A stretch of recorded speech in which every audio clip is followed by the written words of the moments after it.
porque mais do que ouvir as pessoas falarem, eu pude criar as minhas próprias opiniões sobre essas comunidades tão importantes para nós. Eu acho que a visita foi a parte mais importante dela, é sair um pouquinho da teoria e mais para a prática, da gente visualizar aquilo que a gente vê sempre na escola e às vezes ter uma opinião que não era aquilo que nos contaram sempre. Eu acho que foi importante, né, tanto para educadores quanto para estudantes e agregados, porque fez com que, além deles entrarem em contato, dos alunos, né, entrarem em contato com a prática, como já foi dito, não só aquilo que o livro traz para eles, também fez com que eles criassem uma nova consciência, uma nova lógica, né, de tempo, de alimentação, de modo de vida, porque foi com isso que eles entraram em contato.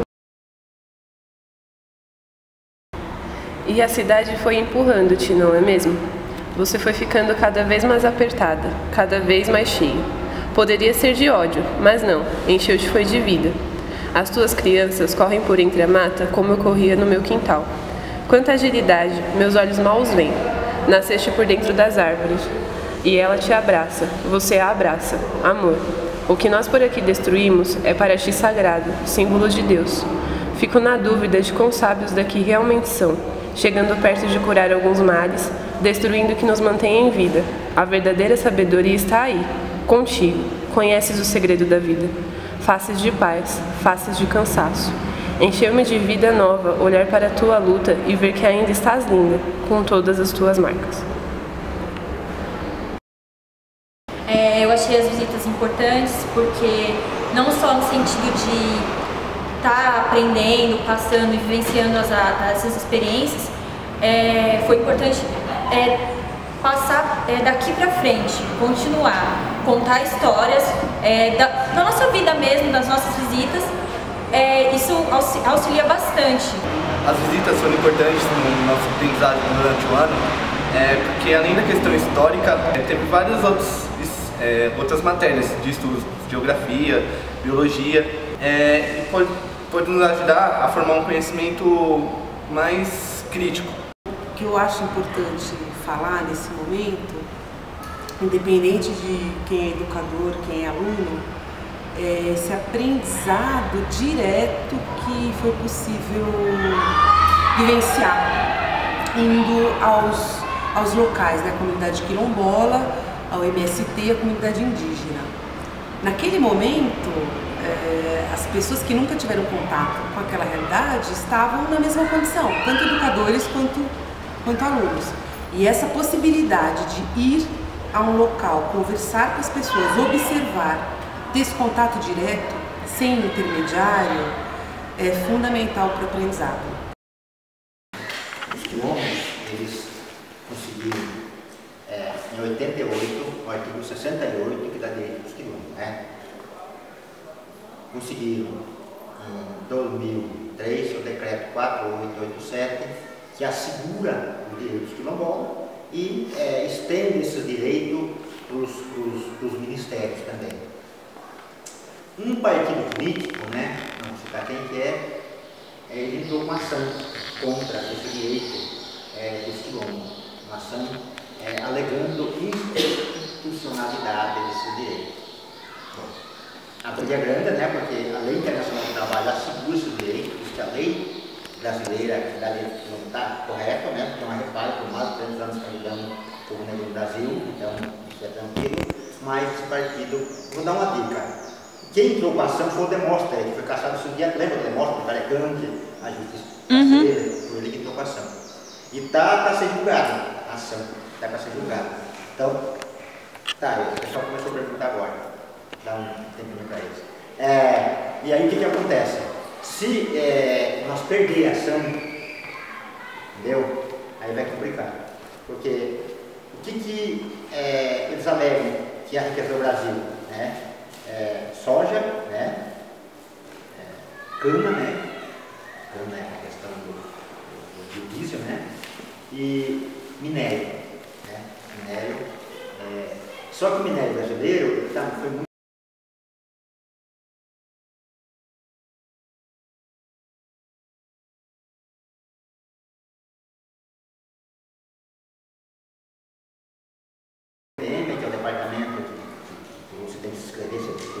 trabalhar, e aí aparece lá o das empresas em cima dos quilombos. Bom, terra do quilombo ali é nada. Quando o governo faz uma política agrária, política de reforma agrária, que a terra, você pode pegar a terra, você pode vender, daqui a pouquinho a terra está na mão das empresas, aí ninguém questiona.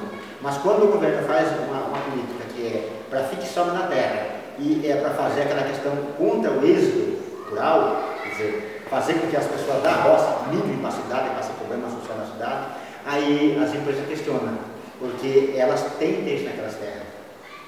Entendeu? Aqui na região tem muita madeira nobre, como canela, peroba, né, que está em extinção no Brasil. Aqui nós temos quantidade aqui no mato, nunca foi extraído. Né?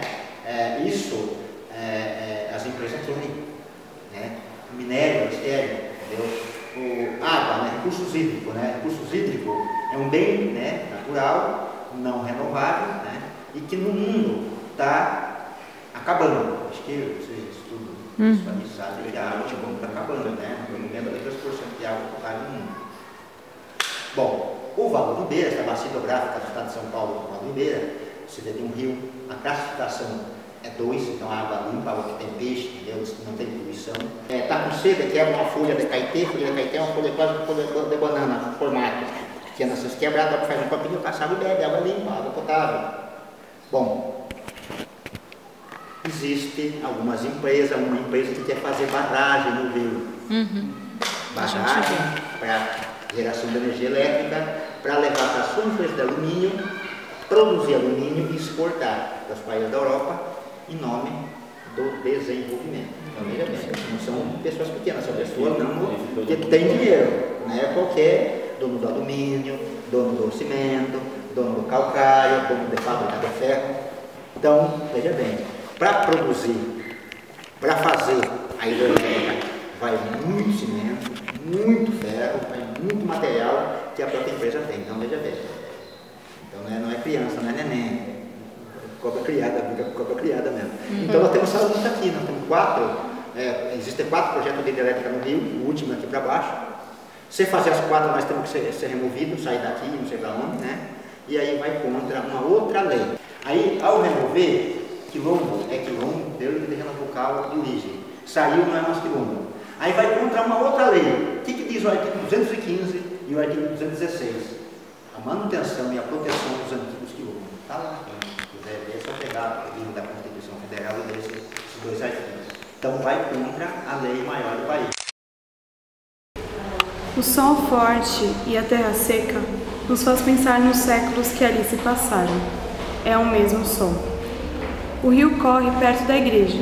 Dizem-nos que pescam ali. É o mesmo rio. Não são as mesmas pessoas, mas são os frutos dos que viveram sob o sol e se banharam no rio. A terra de muitos frutos ainda os produz. Em tempos passados, essa terra foi a responsável pela sobrevivência de inúmeros ex-escravos. Assim nos contou um fruto de lá. Chegamos com avidez ao quilombo de Ivapurunduva, curiosos para saber como viviam seus moradores. Imaginava apenas escravos fugitivos, loucos pela liberdade. Pensava, durante todo o caminho, em como fizeram para chegar ali, quais foram suas dores, seus pensamentos.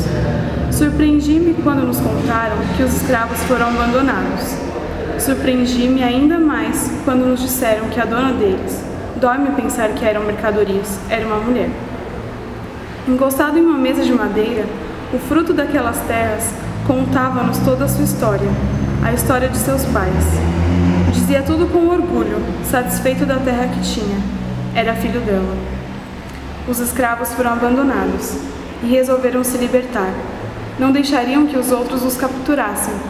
E na igreja em que rezaram os antigos escravos, a história de todo aquele lugar nos foi contada, e até mesmo a luta atual para que eles continuem a morar lá. Porém, a história resumida não me é suficiente. Andando por aquelas terras, imagino quem andou por lá, pensando em cada mulher, em cada homem que plantou naquele bananal. Vendo o artesanato produzido pelas mulheres de hoje, não consigo deixar de pensar em cada mulher que poderia tê-lo feito. E assim, junto a história com os meus pensamentos, tentando reconstruir as cenas que já existiram. Outro dia, li numa crônica o que era Ubuntu. É uma forma de enxergar o mundo nascido em sociedades africanas. Ubuntu significa aproximadamente eu existo porque você existe. E é esse o significado do Quilombo. Ele existe pois tem uma história extensa de antepassados que construíram suas vidas e lutaram pela liberdade. Existimos porque eles existiram. Somos frutos. Bom, achei importante essas 3 visitas, pois nós podemos aprender sobre novas culturas, conhecer um pouco mais a realidade deles, que não é diferente da nossa. Achei muito interessante as 3 visitas, porque fez com que a gente quebrasse essa visão pré-estabelecida que a gente tem, tanto da tribo quanto dos quilombolas, e criasse a nossa própria opinião crítica, junto com o conhecimento que a gente já adquiriu antes. Eu acho que foi importante, porque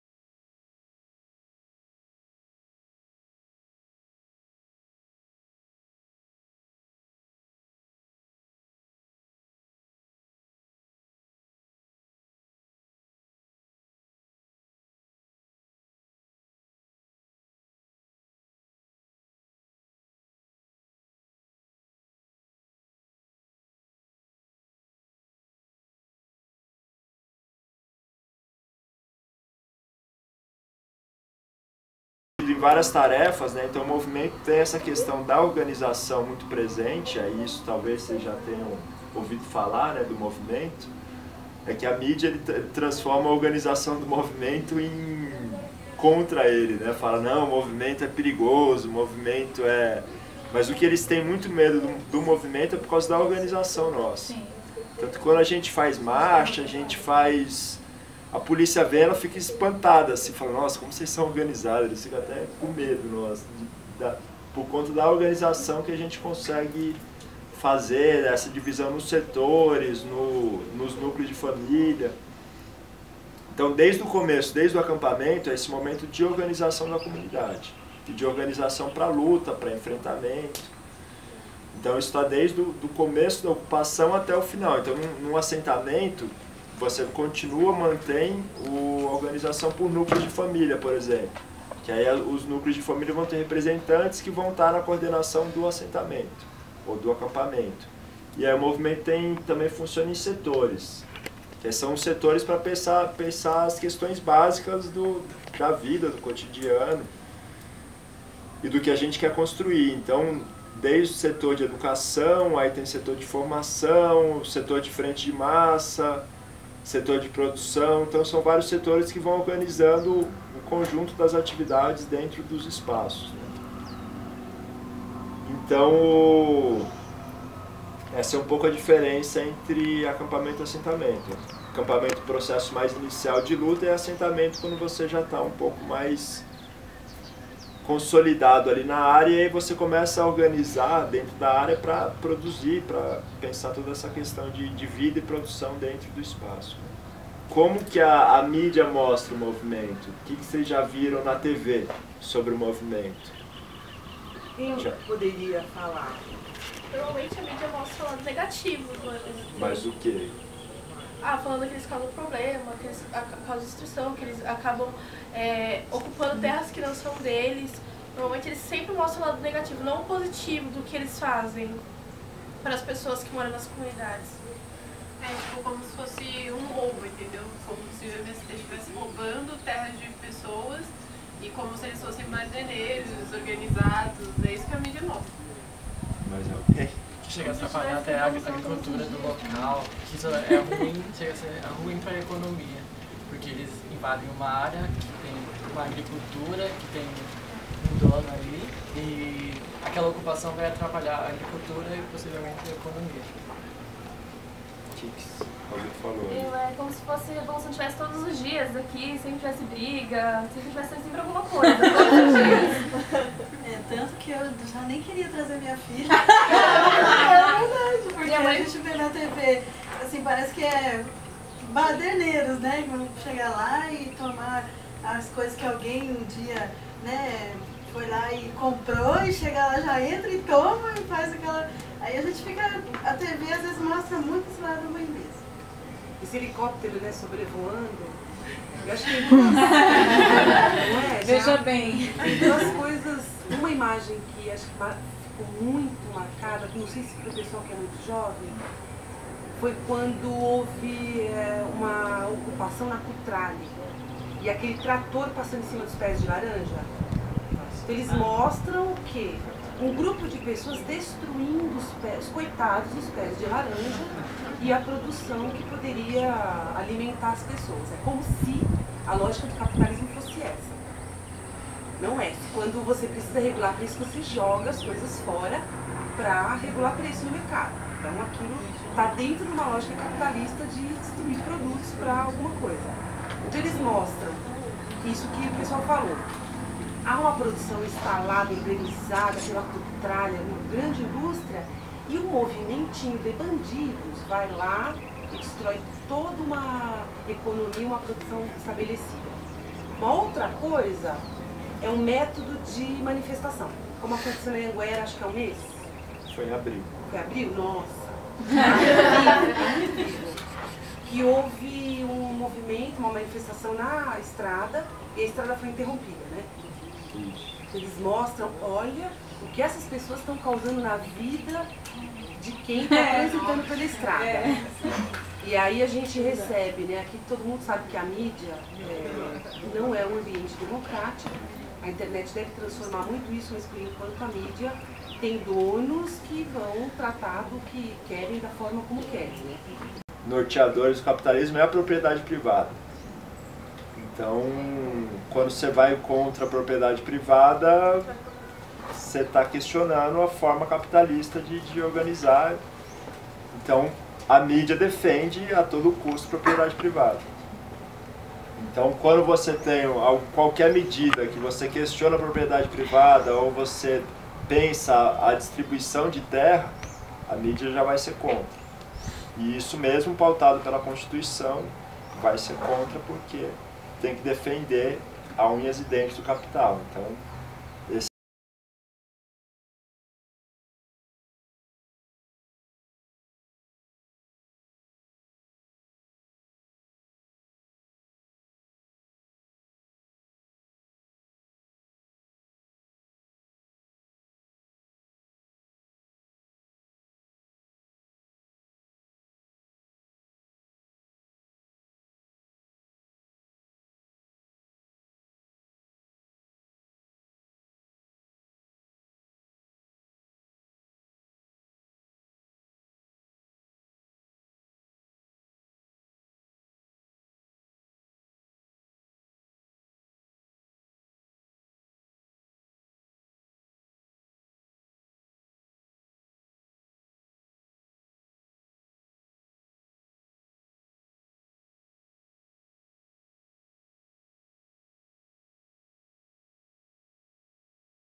Porque a arte serve para explicar o mundo, a partir do olhar deles. Quando é que o trabalhador vai explicar o mundo a partir do seu olhar, que é a história do contrapelo, do Benjamin? Quando é que nós, enquanto trabalhadores, vamos nos apropriar do conhecimento para passar a reescrever a história a partir do nosso olhar? Esse é uma grande chave pra gente, né? Por isso que a gente brincou lá quando fez o elefante, falou, um primeiro monumento que explica nosso processo, nosso olhar. Porque os outros são os bandeirantes, né? São os conquistadores, é o governador, ex-governador, não sei o que, né? Aí, quando é que nós vamos fazer algo que simbolize nosso olhar sobre o mundo, né? Que nos explique. Então é essa a nossa luta também, né? Essa luta para alterar o mundo é a luta para nos alterar. Bom, eu achei muito importante todas as visitas, né? Inclusive porque nós criamos o projeto. Seria muito curioso eu falar, nossa, não é tão importante. Não, foi importante, acho que alcançou o objetivo, porque o objetivo era, essencialmente, que os estudantes pudessem vivenciar outras lógicas que não a urbana, que muitas vezes é selvagem, ela é a lei do mais forte, é viver em apartamentos, né, cada um apartado um de outro. Então a ideia era levar para comunidades onde eles conseguiam se desenvolver, eles conseguiam viver com aquelas condições que eram oferecidas, as condições da terra muitas vezes, né? Por exemplo, a gente fez várias refeições, né, nas visitas que a gente fez, e as refeições eram feitas pelos membros da comunidade, né? No Quilombo, por exemplo, sei lá, uma família determinada fornecia o arroz, a outra fornecia o feijão, a outra fornecia salada, a outra o frango, a outra... Então, no conjunto de todas essas refeições é que eles depois dividiam o lucro, né, o dinheiro da refeição. Então é tudo feito muito organizadamente em prol da coletividade. E aí é atrás dessa coletividade que eu queria que eles conseguissem perceber e ver que é real, que é possível, né? O coletivo, ele não é uma coisa extinta da sociedade, ele é uma coisa em desuso, né? A gente poucas vezes percebe ou se importa com a causa alheia. Normalmente o importante, o valoroso é o que você pensa, é o que você precisa, é o que você, né, faz, e o que os outros pensam, o que os outros fazem é problema deles. Então a gente acaba se individualizando, né? Não que a individualidade seja uma coisa negativa, a individualidade é positiva. Agora, essa individualização extrema que a gente passa em centro urbano, na vida moderna, é que acaba sendo prejudicial, né? Na conta final, acaba sendo prejudicial. Acho que foi extremamente importante também porque eles puderam perceber que dá para ser sujeito de uma história diferente, né? Então dá para fazer coisas diferentes, agir de formas diferentes dentro da sua casa, dentro do seu bairro, né, da comunidade em que você vive. E aí mais para frente, conforme a gente vai crescendo, vai se formando, atuar socialmente, né, em prol da coletividade, do bem para a maior parte das pessoas, ou daquilo que vai favorecer a maioria, né? E a maioria normalmente é aquela minoria política, aquela minoria representada, né, nos grandes órgãos. Então nós estamos fazendo a história contrapelo, né, no termo do Benjamin, e é exatamente isso. São jovens que não teriam oportunidade de vivenciar isso, que estão localizados geograficamente em suas residências, longe dos centros urbanos, longe de onde se pratica a ciência, de onde se pratica a cultura, de onde se tem casas de espetáculos, né, tanto a preços populares quanto a preços exorbitantes, mas estão à parte, né, estão marginalizados, estão nas margens. E isso é a forma de protagonizar, de transformá-los em sujeitos da coisa. Bom, para mim, o importante desse projeto, na verdade, e o que eu primei nesse projeto, foi a questão da produção artística deles sobre uma ótica urbana. Então, eu gostei muito porque eles se envolveram de fato com o projeto, né? Vieram até o último dia montar tudo conosco, montaram vídeos, montaram fotos, textos. Então eu acho que essa questão da interação urbana com as culturas que de fato são a nossa matriz foram muito importantes. Acho que não só para eles, como para nós também, os educadores, pessoas que poderão entrar em contato com esse projeto e talvez a longo prazo a gente tenha uma valorização cada vez maior dessas culturas que são muito deixadas de lado hoje em dia no Brasil, né? Então, esse conflito inicial foi que fez a gente optar por propor esse projeto, né? Essa questão de hoje em dia todas as nossas culturas matrizes estarem sendo deixadas de lado, não sendo vistas, não sendo de fato valorizadas como elas deveriam.